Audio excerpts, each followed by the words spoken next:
Assalamualaikum warahmatullahi wabarakatuh. Perkenalkan, nama saya Irina Soekardi, NPM 2051020252, kelas D Perbankan Syariah. Di sini saya akan mempresentasikan materi mengenai analisis manfaat dan biaya sosial terhadap pengelolaan hasil hutan di Provinsi Aceh.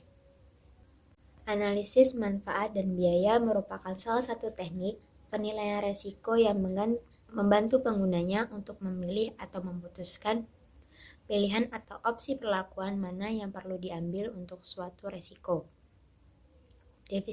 Definisi lain dari analisis manfaat dan biaya adalah suatu sistem evaluasi dari manfaat dan biaya ekonomi dari suatu alternatif investasi. Provinsi Aceh memiliki kawasan hutan dengan luas 3.336.993 hektar menurut Dinas Kehutanan pada tahun 2015. Hutan Aceh menghasilkan kayu bulat, kayu gergaji, rotan, dan yang lainnya yang sangat diperlukan dan dibutuhkan dalam bidang furniture. Hutan Aceh juga dimanfaatkan untuk keperluan wisata, industri, dan perhubungan. Hal ini menyatakan bahwa kehutanan dan hasil hutan di Provinsi Aceh sangat bermanfaat bagi masyarakat, khususnya masyarakat Aceh, terutama masyarakat yang tinggal di sekitaran hutan. Selain manfaat yang diperoleh, juga ada biaya yang ditanggung oleh pihak pengelola, pemerintah, dan masyarakat.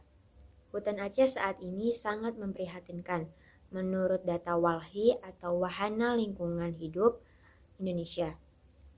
Dapat dilihat pada tabel manfaat hasil hutan di atas bahwa konsumsi masyarakat Aceh pada hasil hutan sangatlah tinggi. Masyarakat Aceh khususnya yang bertempat tinggal di sekitaran hutan, mayoritas bermata pencaharian di hutan dan bergantung pada produksi hasil hutan atau hasil kayu yang kemudian diolah lalu diperjualbelikan kepada pembeli. Dan juga pembukaan lahan untuk didirikan pabrik yang dilakukan oleh pihak berwenang yang juga membuka lapangan pekerjaan baru bagi masyarakat.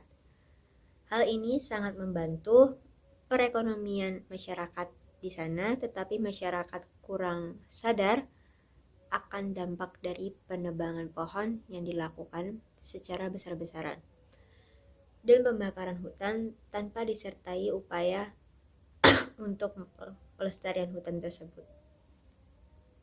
yang mengakibatkan banyak terjadinya bencana banjir, tanah longsor, kebakaran hutan pada saat itu. Tabel yang kedua dapat dilihat dari tabel di atas.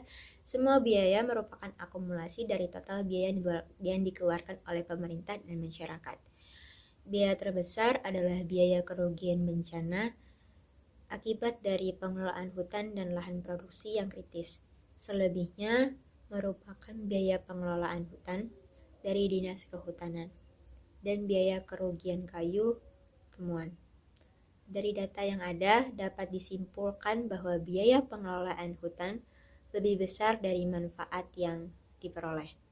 Dan data di atas juga membuktikan bahwa pengelolaan hutan di Provinsi Aceh khususnya tidak layak dilaksanakan dikarenakan bahwa pengelolaan yang selama ini dilakukan menimbulkan dampak kerusakan hutan dan kerugian yang besar bagi masyarakat. Solusinya untuk masalah ini yaitu pemerintah, khususnya pemerintah daerah, harus memperhatikan biaya yang dikeluarkan untuk pemanfaatan sumber daya hutan, karena biaya yang ditimbulkan tidak sebanding dengan manfaat yang diperoleh, ditambah biaya penanggulangan atau pelestariannya yang tidak sedikit. Pemerintah juga hendaknya membuat peraturan yang tegas mengenai penebangan pohon dan juga pembakaran hutan dan menerapkan larangan penebangan pohon di hutan lindung, serta jika ingin menebang pohon di hutan produksi diwajibkan menggunakan sistem tebang pilih agar tidak sembarangan dalam menebang pohon. Solusi selanjutnya yaitu melakukan reboisasi pada hutan-hutan yang gundul untuk penghijauan kembali serta membina masyarakat mengenai pentingnya menjaga alam dan lingkungan. Sekian dari saya, apabila ada kurang lebihnya saya mohon maaf. Wassalamualaikum warahmatullahi wabarakatuh.